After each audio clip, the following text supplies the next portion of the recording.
하나님께서 온 세상 만물을 아름답게 창조하셨습니다.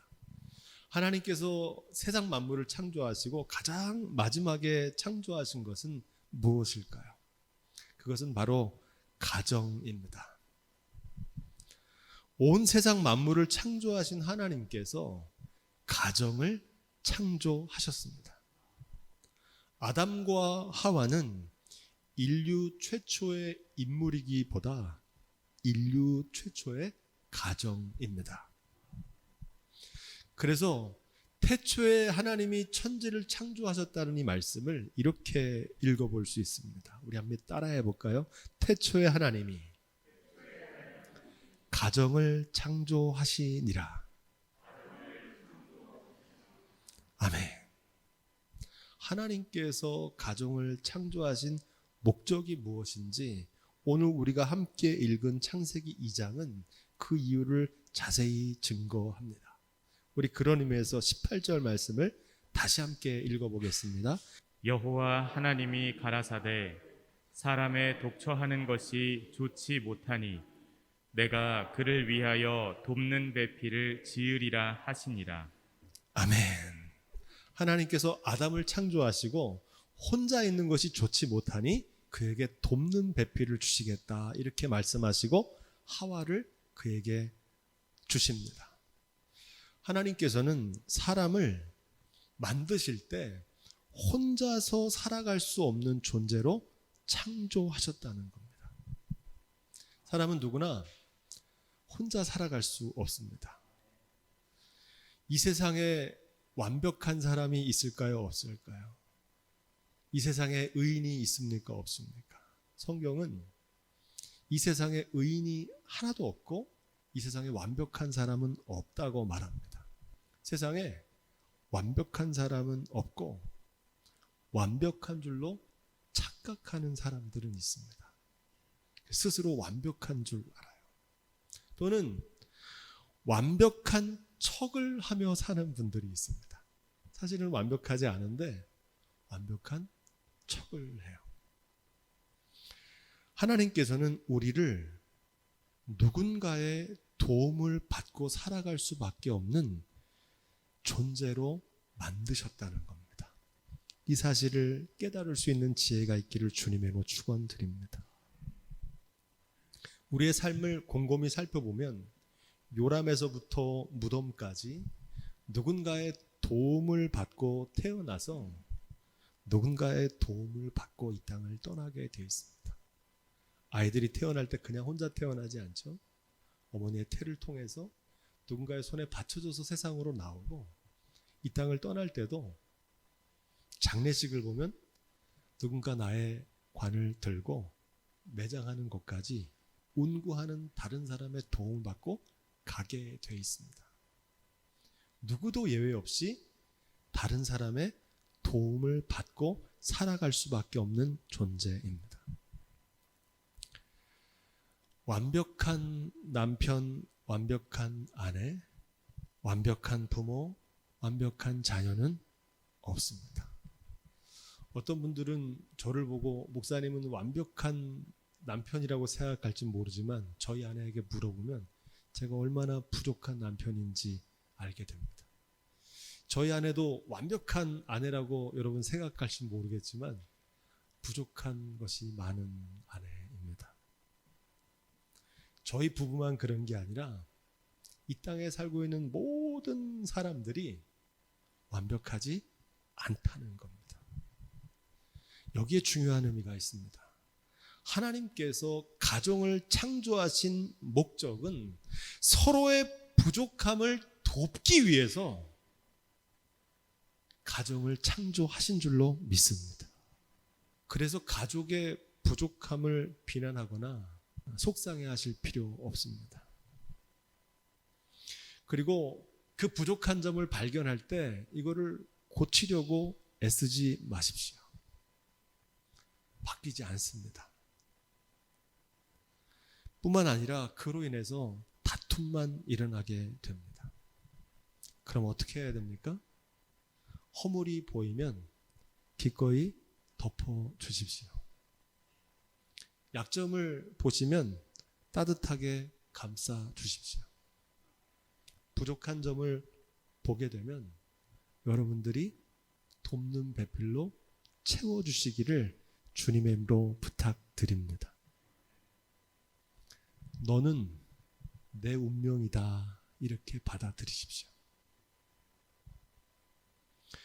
우리의 부족함을 하나님께서는 가정을 통해 온전하게 하기를 원하신다는 겁니다. 여기에 하나님의 섭리가 있습니다.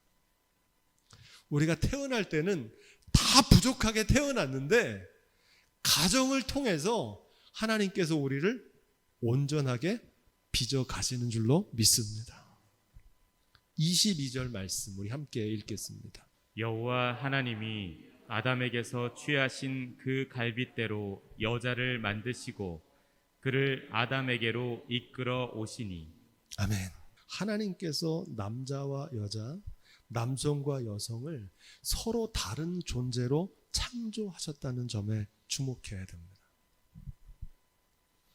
사람은 자신과 전혀 다른 낯선 존재와 만나서 함께 살아가야 될 숙명이라는 뜻입니다. 여러분 부부지간은 어떠신지 모르겠는데 저희 부부는 벌써 27년째 결혼 생활을 하는데 다른 점이 많습니다. 문화적으로도 다르고 식성도 다르고 성격도 다릅니다. 저에게 두 자녀가 있는데 큰아이와 둘째 아이가 같은 부모에게서 유전자를 받고 태어났는데 자녀들도 달라요. 성격도 다르고 취향도 다르고 스타일도 다릅니다. 공통점보다 차이점을 더 많이 발견하게 됩니다.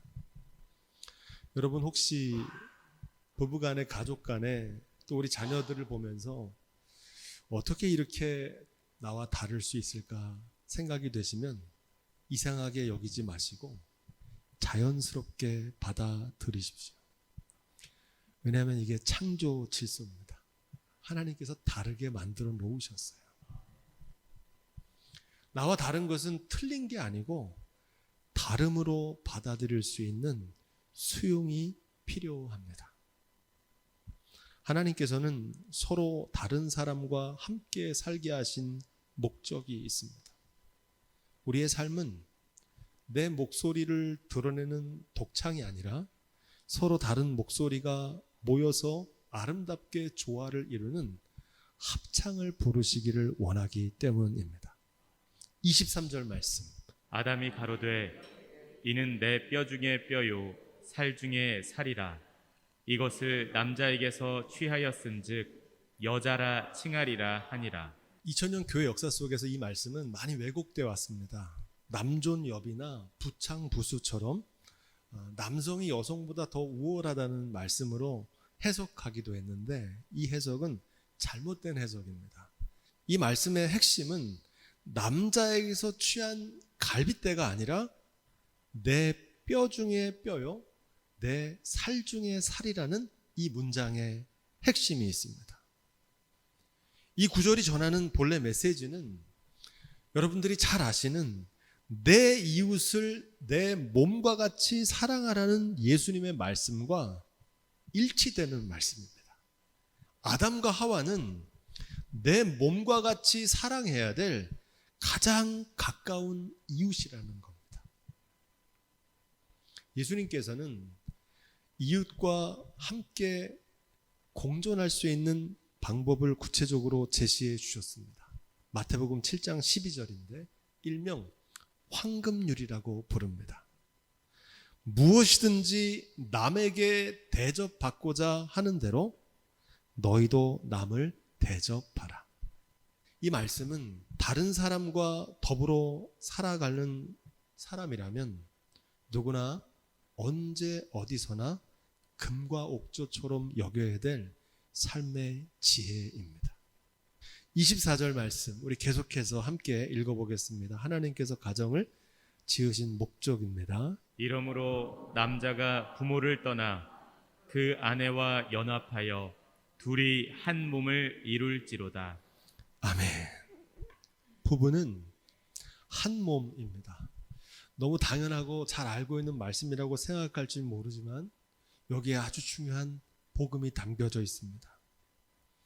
한 몸이라는 말은 영광도 부끄러움도 함께 받는 운명 공동체라는 겁니다.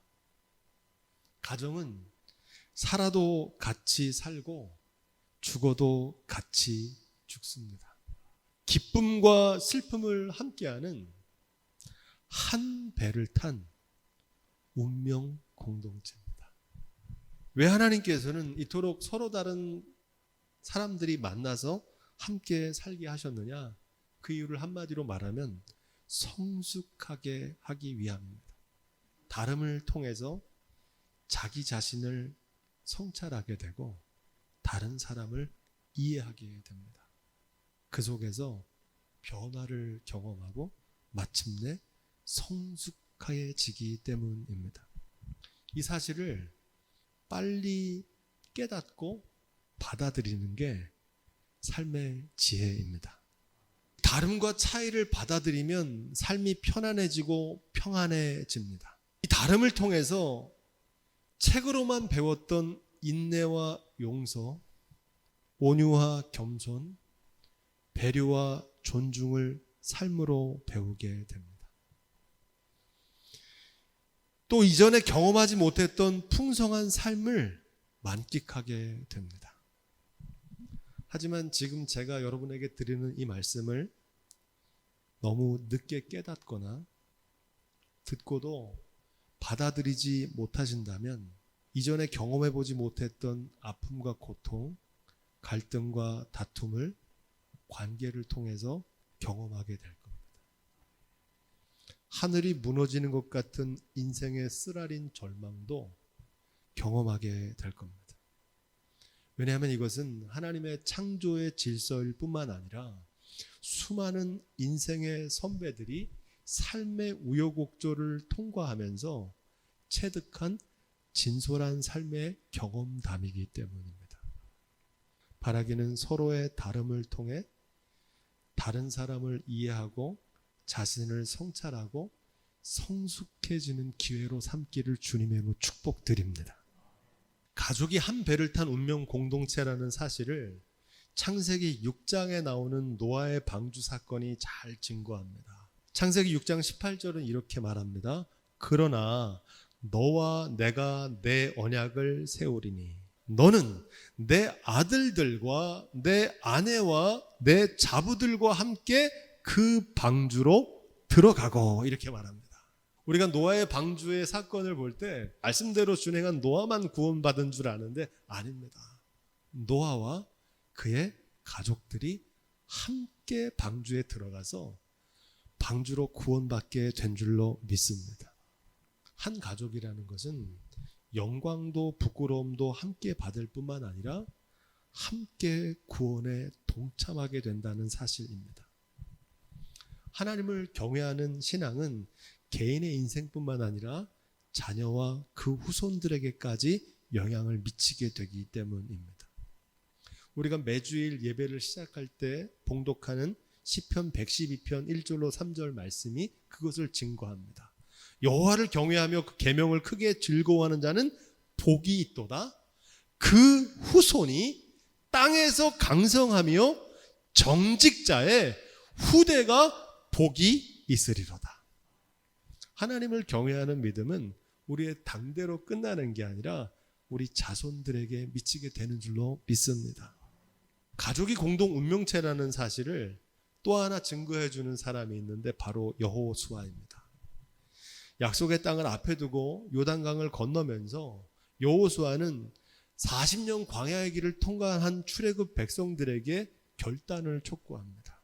너희가 그 땅에 들어가서 하나님을 섬길 건지 아니면 예전에 섬기던 그 우상을 섬기며 살 건지를 결단하라고 하면서 이렇게 말합니다.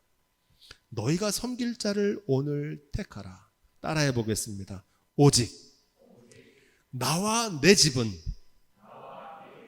여호와를 섬기겠노라. 아멘. 오직 나와 내 집은 여호와를 섬기겠다는 여호수아의 고백은 여호수아 개인의 신앙 고백일 뿐만 아니라 여호수아의 가정의 신앙 고백이었다는 사실입니다. 여호수아의 가정은 오직 하나님만 섬기는 믿음의 가정이었습니다. 디모데전서 3장 1절로 5절에서 교회 지도자가 가정에서도 믿음의 본보기가 되어야 된다는 사실을 증거하면서 그 조건을 이렇게 말합니다. 그러므로 감독은 책망할 것이 없으며 한 아내의 남편이 되며 절제하며 근신하며 아담하며 나그네를 대접하며 가르치기를 잘하며 술을 즐기지 아니하며 구타하지 아니하며 오직 관용하며 다투지 아니하며 돈을 사랑치 아니하며. 여기부터가 중요합니다. 자기 집을 잘 다스려 자녀들로 모든 단정함으로 복종케 하는 자라야 할지며.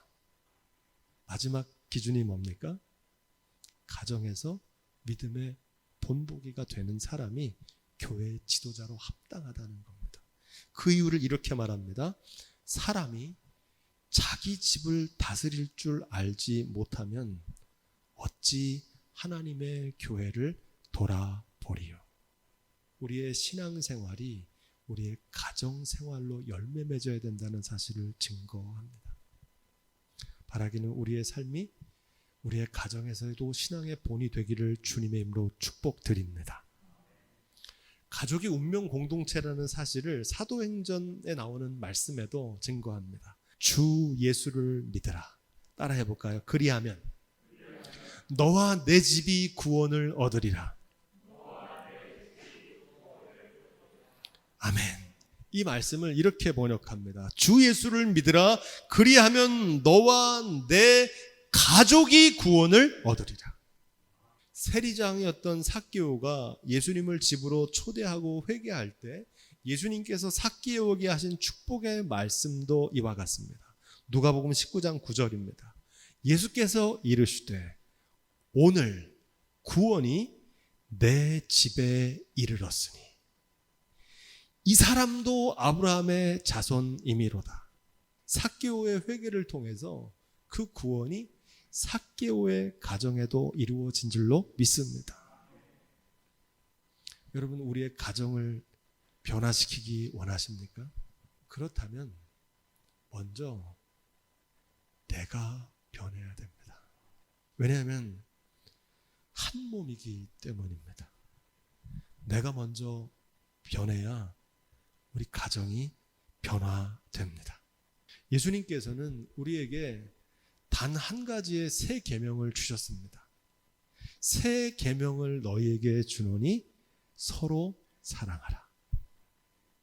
내가 너희를 사랑한 것 같이 너희도 서로 사랑하라.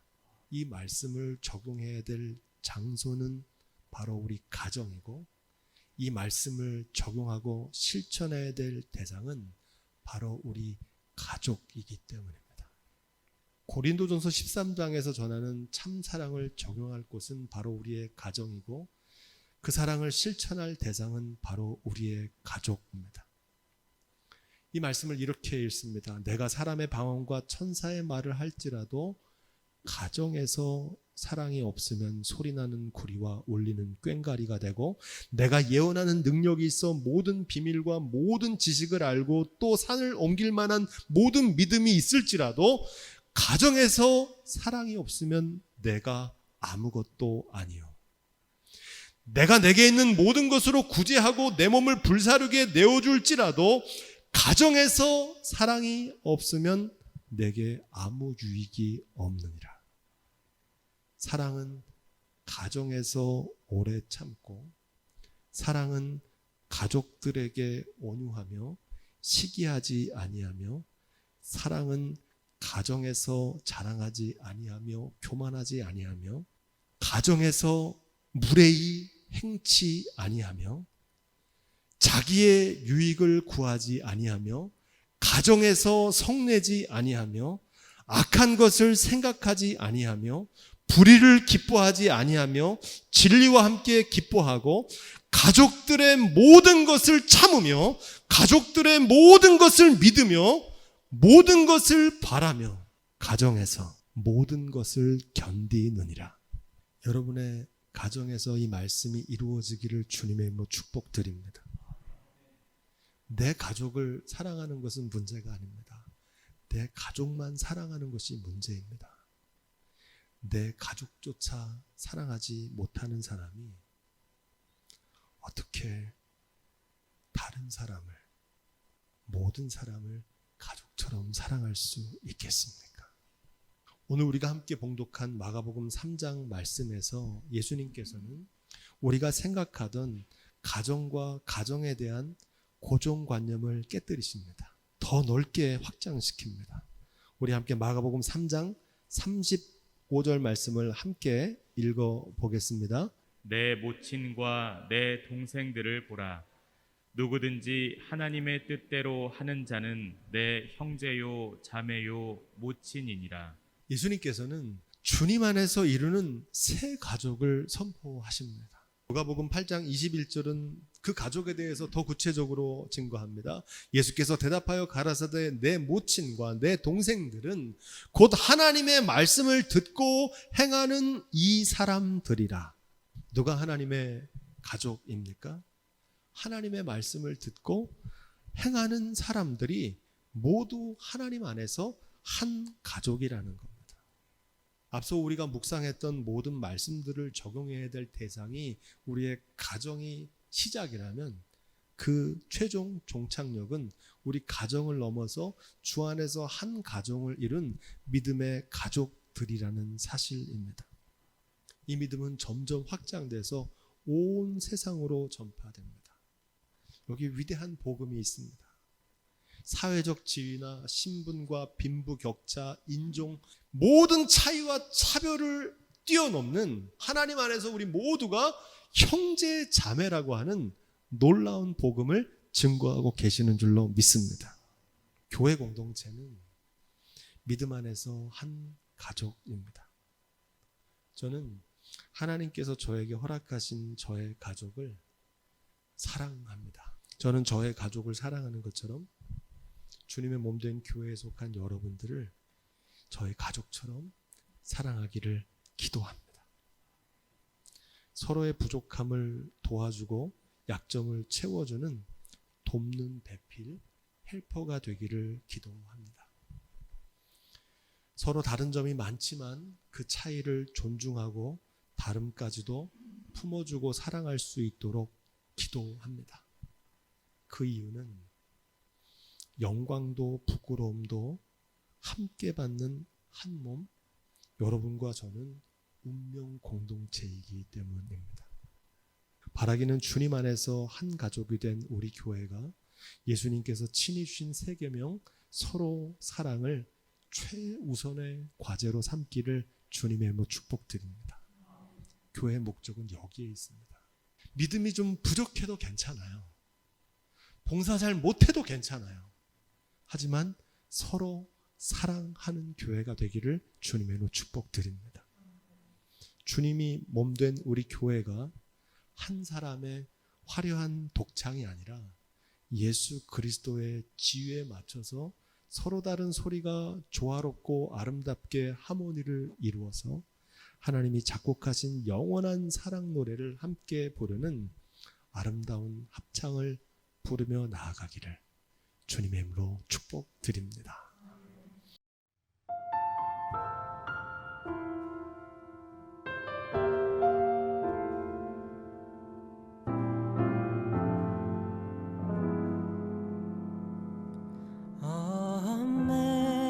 Amazing grace, how sweet the sound that saved a wretch like me.